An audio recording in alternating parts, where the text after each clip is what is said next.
The sacred python. In a small village nestled deep within the African savanna, the people lived in harmony with nature. The village, known as Ndimba, was surrounded by dense forests where wildlife thrived, and the air was filled with the sounds of birds and rustling leaves. At the heart of the village's belief system was the reverence for a sacred creature, the python. The sacred python, known as Nihanda to the villagers, was no ordinary serpent. It was believed to be the guardian spirit of the land, a messenger of the gods, and the protector of Ndimba. For generations, the python lived deep in the sacred forest, rarely seen but deeply respected. Legends spoke of how Nihanda would appear only during times of great importance, either to bless or to warn the people.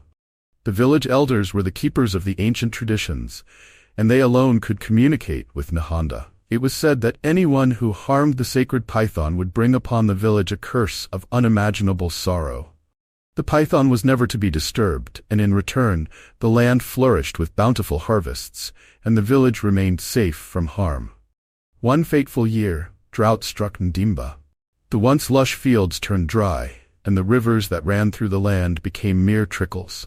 The villagers grew anxious, for their survival depended on the crops and the animals they raised. As the drought worsened, fear began to take hold. People whispered that perhaps they had angered the gods or neglected the python in some way. In this time of uncertainty, a young and ambitious hunter named Kwame decided to take matters into his own hands. He was not one to believe in old stories or superstitions. "Why should we live in fear of a snake?" he thought to himself. Driven by pride and a desire to prove himself, Kwame ventured into the sacred forest, determined to find Nihanda. Kwame's journey into the forest was perilous, filled with eerie silence and the sense of being watched. After hours of searching, he stumbled upon a large, coiled figure lying in a clearing. Nihanda, the sacred python. Its shimmering scales reflected the dim sunlight that pierced through the trees.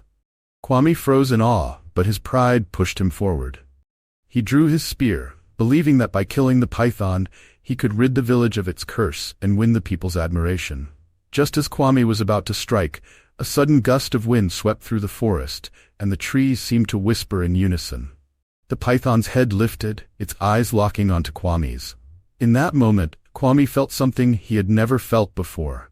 An overwhelming sense of fear, reverence, and guilt. He realized the enormity of what he was about to do. Before Kwame could react, the ground beneath him began to shake. The trees swayed violently and the skies darkened. Kwame dropped his spear, stumbling backward. The sacred python slithered past him, disappearing into the shadows of the forest, leaving Kwame alone in the chaos.